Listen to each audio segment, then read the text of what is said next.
Can you shoot professional paid work with an old iPhone in 2021? Absolutely. Today we're going to look at how I do it and how you can do it too.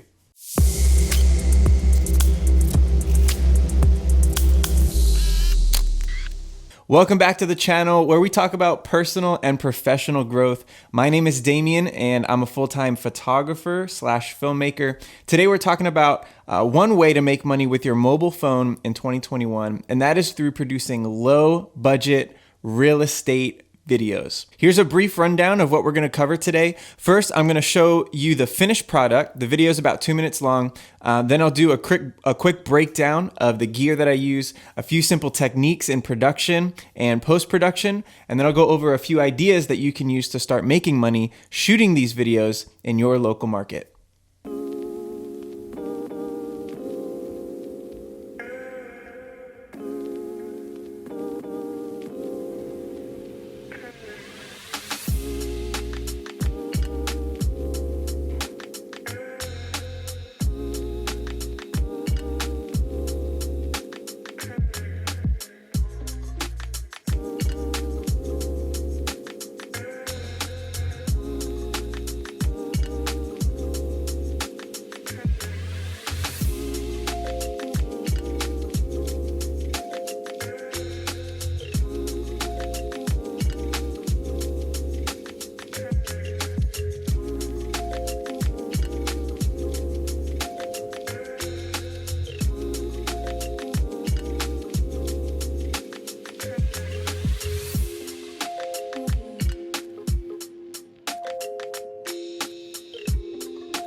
As you can see, there's really nothing overly complex about the video itself.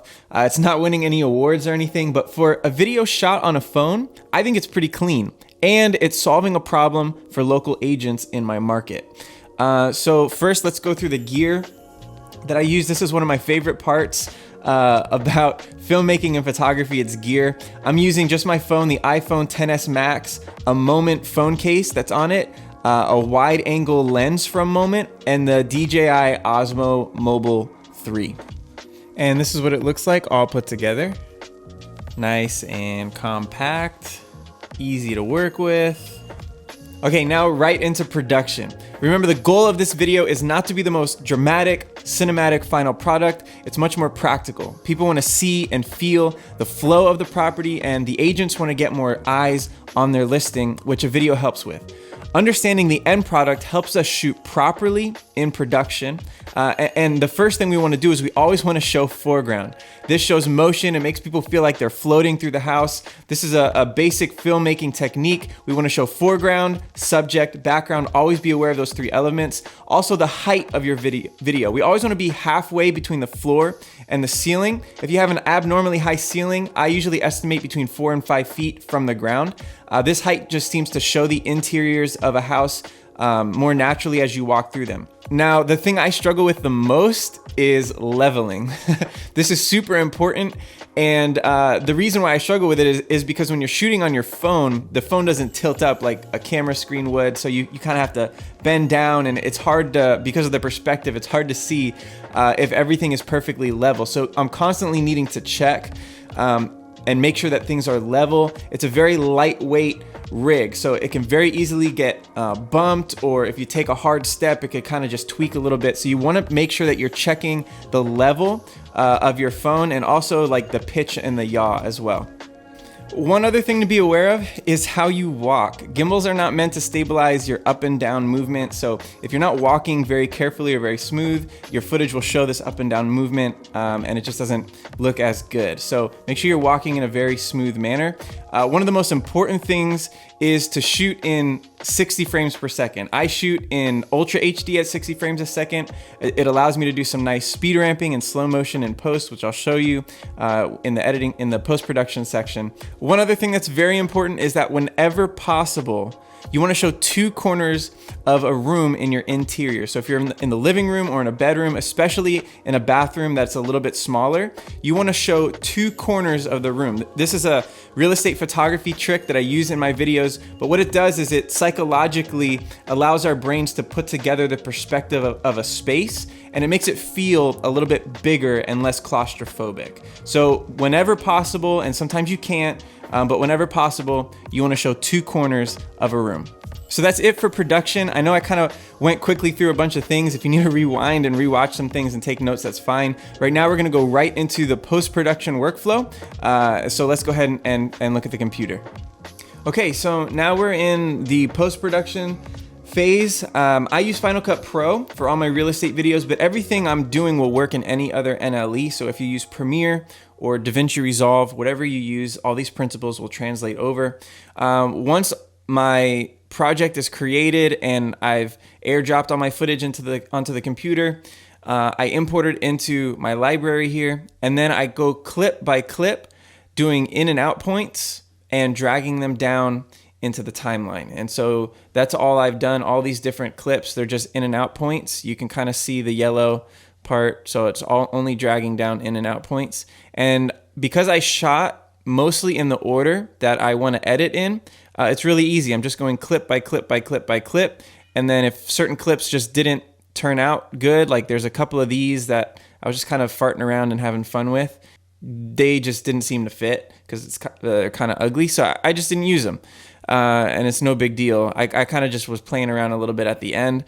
So once I've dragged all my footage down, the next step is to slow it all down. You could see here I've slowed everything to 50%, and that is because my project for this in particular, I did it at 29.97.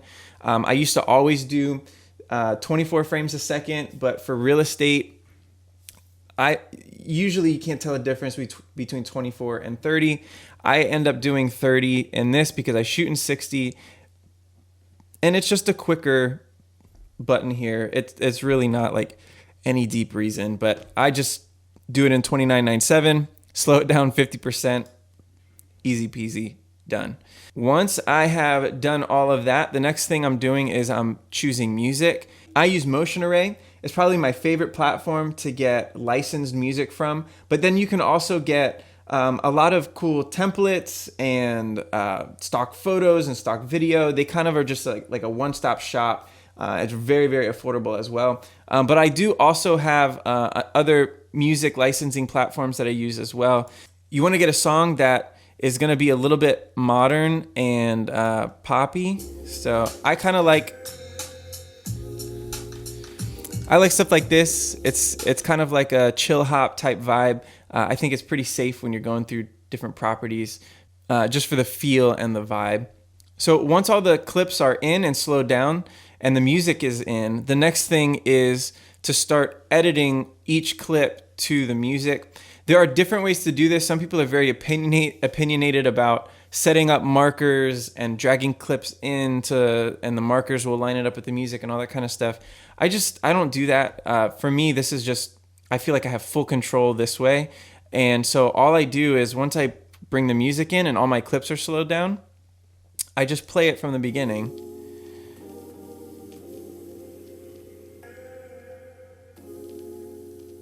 And I just start cutting the clips as they need to fit into the music. And it really doesn't take long. It maybe takes me 5 minutes to go through all this and do that. At that same point as well, I'm doing speed ramps like this. And so as I'm going through, I'm making sure I'm timing everything correctly, and I'm doing the speed ramps through here. An easy way to do a speed ramp, I'll show you over here. This let's see here. So this could be a speed ramp. So let's say I am dragging this clip over here. Let's drag it over here, just out of the way a little bit. Okay, so I'm doing a speed ramp coming around the corner, and then I want to zoom in to right here. So what I do is I just select the clip, hold shift and press B, and it will make a cut just in the time section. And then I'm dragging over to where I want the speed ramp to end.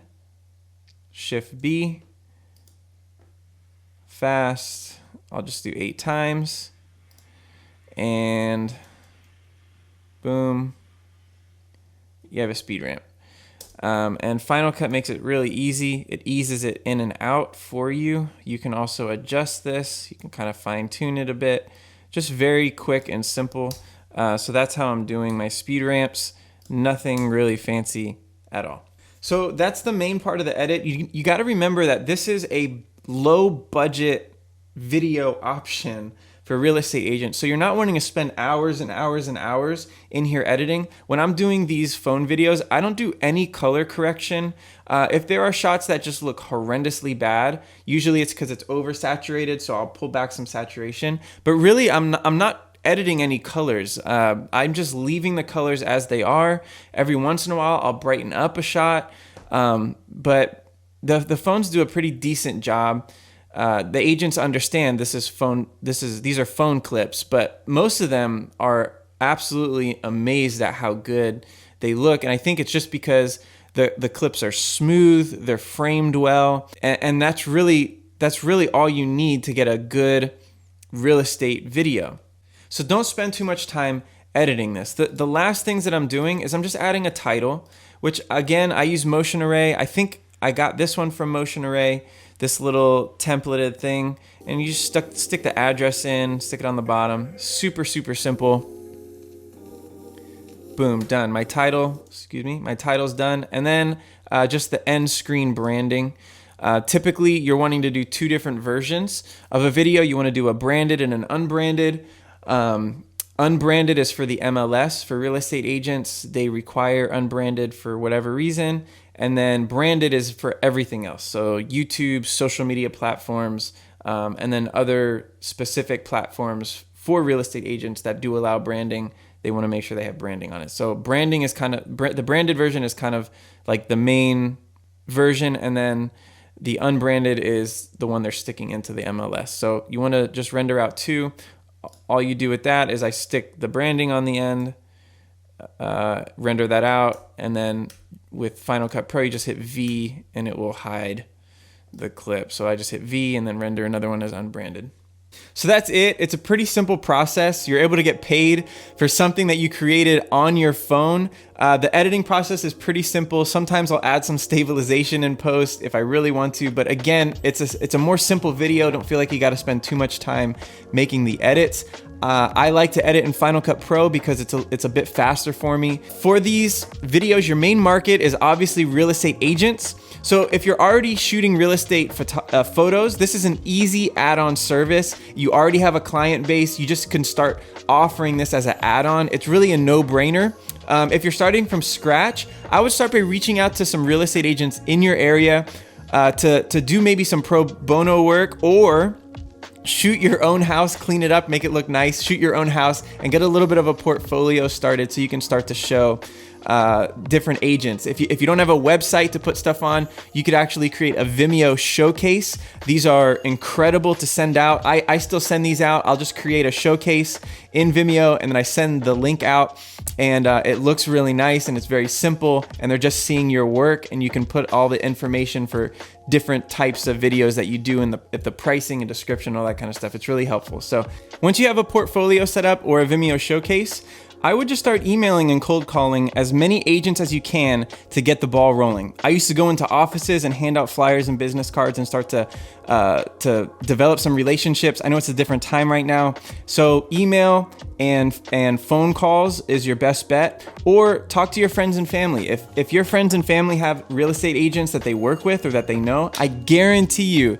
that you can get a phone call with them or some kind of Zoom connection with them, and you can show them this offering that you have. If you have no clients already, you're starting from absolute scratch. It solves a really big problem for agents because video is so far out of reach for a lot of them because it's so expensive. I know for the more professional listings that I'm shooting, the price could be all the way up to over $2,000 for a video, depending on the listing.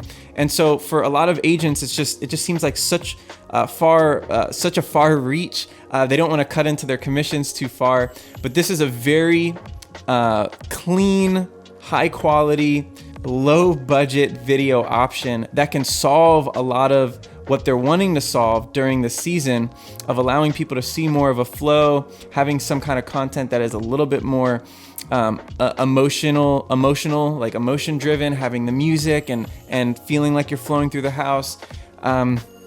It just is powerful. And a lot of platforms prioritize listings with video. So agents are constantly trying to figure out how can we start integrating video with their marketing. So it takes some hustle in the beginning to get the ball rolling, but it's that way for anything that you're trying to start. So I would encourage you to just kind of break through those first few clients and do whatever it takes to get them and get some momentum. The good thing about shooting real estate is that it's reoccurring business. If the agent likes you and they like your work, they'll use you for all their listings. And if an agent is going to do 12 listings throughout the year, that's 12 shoots that you have throughout the year. Or if you get a really high producing agent, they may be doing 40 or 50 or 60, or you get a team that's doing 100 listings throughout the year, and they're going to use you for all of those 100 listings. And it gives you opportunity to start offering other services as well. So if you're not doing photos, that's kind of the first way in. Start shooting real estate photos. If you're not doing higher end videos, you can start doing higher end videos. If you're wanting to do 360 tours, you can start to do 360 tours. If the agent needs headshots, now they can use you for headshots. So you're starting to create a client base that could use your other services as well. And can be more income for you throughout the year. So I really think that if you are a photographer or filmmaker and you are not working in this niche of real estate and working with agents in your local area, I think you're missing out on a big opportunity. If you have a ton of work already and you don't need this kind of stuff, then that's fine. But if you're trying to break into a market, if you're trying to improve your skills, even if you don't have a lot of equipment, you can start with just your phone. And a phone gimbal is only like $90, and then a wide angle lens is, maybe another $90 or $100 for a really good one.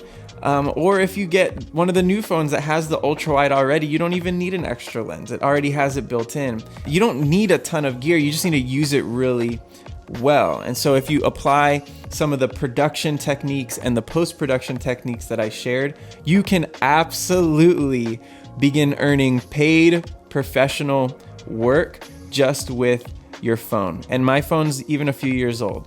So that's it. Do me a favor and like this video if you learned something or saw value in it. I think right now I'm at 76 subscribers. The last video, I was at 50 something subscribers. And so I know it's been a month, but those of you who have subscribed in the last month and even before that, thank you so much. Let's get to 100. And so maybe the next video that I make will already be at 100, and that would be amazing. So again, like the video if you saw value in it. And if you want to see more videos like this, you can subscribe to this channel. Thank you so much for watching, and I'll see you in the next one.